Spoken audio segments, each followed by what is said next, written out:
बड़े वाले सोफे का उठा के गीला होता जा रहा है वो पूरा का पूरा, उस पर चढ़ जाओ दो पूरा जी। यस, कंटिन्यू कर लें। ये हो गया हमारा फिल इन द ब्लैंक्स।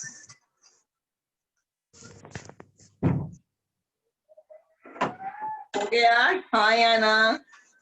ये हो गया। जी हो गया मैम। जी, ये आपने कल, अब देखिए एक एप्लीकेशन है, 2 लेटर है। अब आप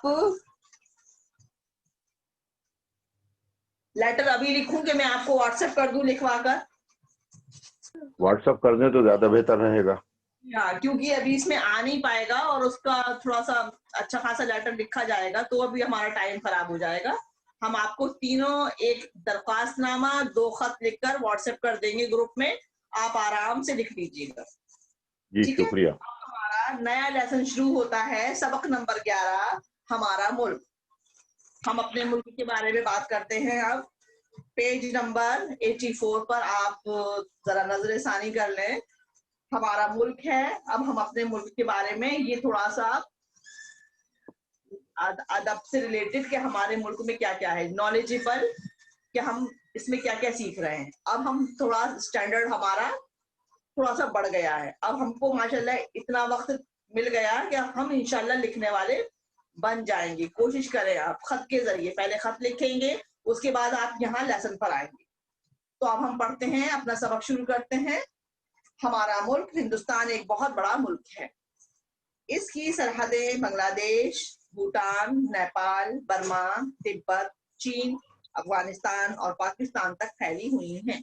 ये आपका क्वेश्चन है, हमारे मुल्क की सरहदें कहाँ-कहाँ तक फैली हुई हैं? असाइनमेंट में भी होगा इंशाल्लाह। इसके शिमाल में हिमालय है। हिमालय कहाँ पर मौजूद है या हिमालय का कयाम कहाँ पर है? तो इसके हिमालय का कयाम या हिमालय शिमाल की जानिब मौजूद है। दुनिया का सबसे ऊंचा पहाड़ है जिसकी चोटियां आसमान को छूती हैं। आबादी के लिहाज से भी हमारा मुल्क एक बड़ा मुल्क है। यहाँ हिंदू, मुस्लिम, सिख, ईसाई, जैन, पारसी मुख्तलिफ कौमें आबाद हैं। हिंदुस्तान में कौन कौन सी कौमें आबाद हैं? तो हमें ये पूरा लिख देना है। यहाँ हर तरह के मौसम पाए जाते हैं। हिंदुस्तान में कितने मौसम पाए जाते हैं? यहाँ पर ये मौसम पाए जाते हैं। कहीं सर्दी पड़ती है तो कहीं गर्मी, कहीं बारिश होती है तो कहीं मौसम खुश्क रहता है। यहाँ ऐसे मकामात भी हैं जहाँ ना बहुत ज्यादा सर्दी होती है और ना बहुत ज्यादा गर्मी, यानी मौसम हमेशा एक जैसा रहता है। यहाँ फितरत के मनाजिर भी भरे पड़े हैं। कहीं पहाड़ है तो कहीं दरिया, कहीं सहरा है तो कहीं गुलिस्तान, कहीं आबशार है तो कहीं कोहसार। आबशार माने झरना, कोहसार माने पहाड़। हमारा मुल्क एक ज़राती मुल्क है। ज़राती खेती किसानी वाला। हमारी खेती बाड़ी का दारोमदार ज्यादातर बारिश पर है या फिर दरियाओं के पानी पर। हमारे मुल्क में बड़े बड़े दरिया हैं। हमारे मुल्क में कौन कौन से दरिया हैं, नाम लिखकर बताइए। हमारे मुल्क में मसलन ब्रह्मपुत्र, गंगा, जमुना, गोमती, ब्यास, रावी, चिनाब, सतलज, झेलम, महानदी, कृष्णा, कावेरी, नर्मदा, ताप्ती वगैरह नदियां मौजूद हैं। इसका जवाब ये होगा। ये दरिया हमारी खेती बाड़ी की जान है। इन दरियाओं पर कई जगह बांध बनाए गए हैं जिनसे हमें बिजली मिलती है और आबपाशी के लिए साल भर पानी भी हासिल होता है। आबपाशी माने सिंचाई, पानी भी हासिल होता है। यहाँ हर रंग व नस्ल के लोग आबाद हैं।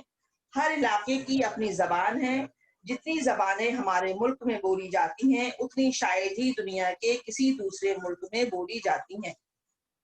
हर इलाके की अपनी तहजीब है। हर एक कौम का अपना एक मजहब है।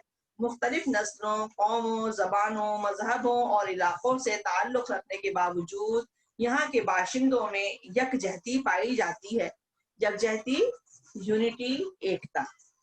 इस जमीन में बड़े बड़े ऋषि मुनि, वली, अदीब, शायर, दानिश्वर और वतन परस्त पैदा किए हैं। मसलन गौतम बुद्ध, महावीर, अमीर खुसरो, नानक, कालिदास, सूरदास, गांधी जी, मीर, टैगोर, गालिब, शहीद भगत सिंह, अशफाक उल्लाह खां वगैरह इसी जमीन में पैदा हुए। इकबाल ने इस मुल्क की उन्हें सारी खूबियों को देखते हुए कहा है, सारे जहां से अच्छा हिंदुस्तान हमारा। ये असाइनमेंट में इसके सवाल जवाब होंगे, आप लोग लिखना शुरू करेंगे। आपको जितना आसान लगे वो आप भर दीजिएगा, जितना दुश्वार लगे वो आप मुझसे पूछ लीजिएगा। अब देखिए यहाँ पर आपकी लफ्ज मानी है, या आप पढ़ सकते हैं, याद भी कर सकते हैं, और इसके लिख कर भी आप देख सकते हैं प्रैक्टिस के लिए। अब इस सबक का एक्सरसाइज है, इन सवालों के जवाब दीजिए। हिंदुस्तान की सरहदें किन किन मुल्कों से मिलती हैं? हिंदुस्तान की सरहदें अभी हमने पढ़ा, हिंदुस्तान की सरहदें बांग्लादेश, भूटान, नेपाल, बर्मा, तिब्बत, चीन, अफगानिस्तान और पाकिस्तान से मिलती हैं। जो जवाब में है वो ही लिखिएगा।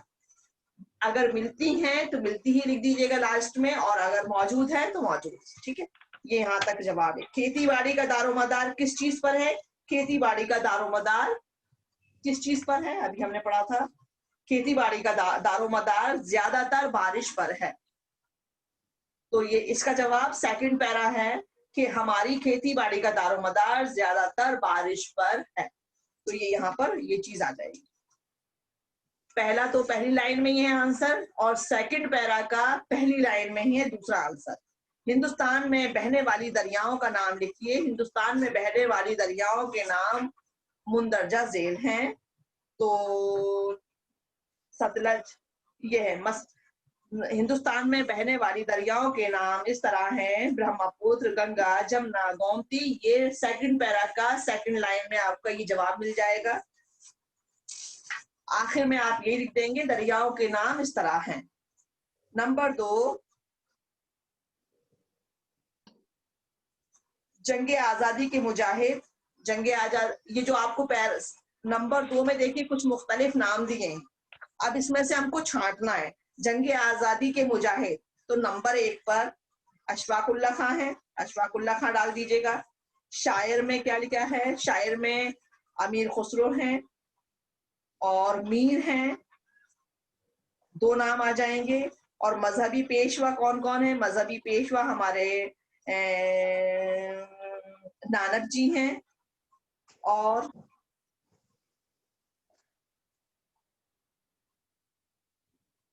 मजहबी पेशवा नानक जी हैं खाली।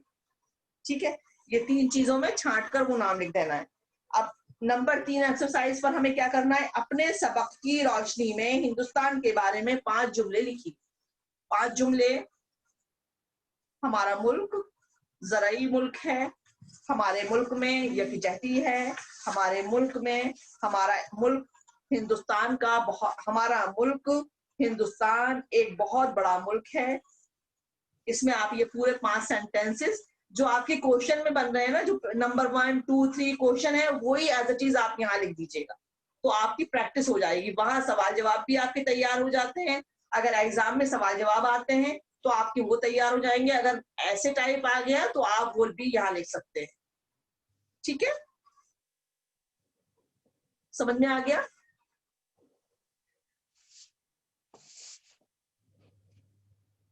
समझ में आया? नहीं आया? हेलो जी, इसको कंप्लीट करेंगे ना मैडम? जी। तो जंगे आजादी के मुजाहिद आप मैं लिखवा दूं या आप लोग लिख लेंगे? आपने अशफाक उल्लाह खां लिखवाया, एक वो लिख लिया, और इसके अलावा इसमें से पढ़ के तलाश के लिख लेंगे। शायर में लिख लीजिए, शायर में मीर लिख लीजिए, और अमीर खुसरो लिख लीजिए। और टैगोर भी अच्छे खासे शायरी तो थे, नज्म निगार थे टैगोर भी। और मजहबी पेशवा में देखिए, मजहबी पेशवा में गुरु नानक लिख लीजिए, गौतम बुद्ध भी मजहबी पेशवा हैं, महावीर भी मजहबी पेशवा हैं। भगत सिंह और अशफाकुल्ला लिखा है, उसमें कॉमा लगा के भगत सिंह भी लिख लीजिएगा, वो भी जंगे आजादी के मुजाहिद हैं। चलिए, इतना हो गया, इतना इजीली समझ में आ गया है। लेटर एप्लीकेशन में आपको लिखकर सेंड कर दूंगी, अच्छा बड़ा बड़ा लिखूंगी ताकि आपको समझ में आ जाए। आप बताइए।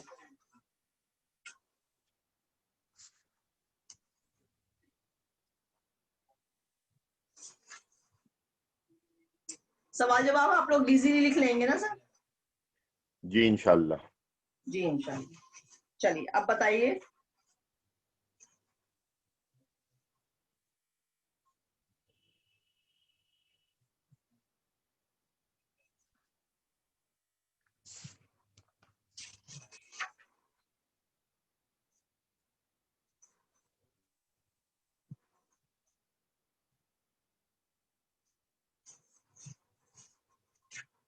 ये ओलंपिक खेल पढ़ा दूं सर?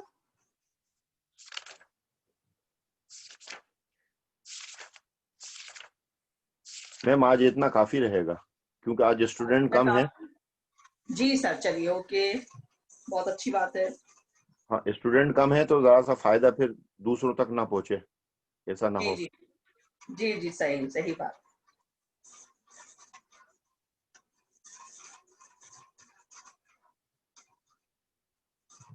चलिए तो क्लास जी वाइंड अप ओवर कीजिए। करें सर? जी जी, बिल्कुल, शुक्रिया, जज़ाकल्लाह, अस्सलाम वालेकुम। वालेकुम अस्सलाम।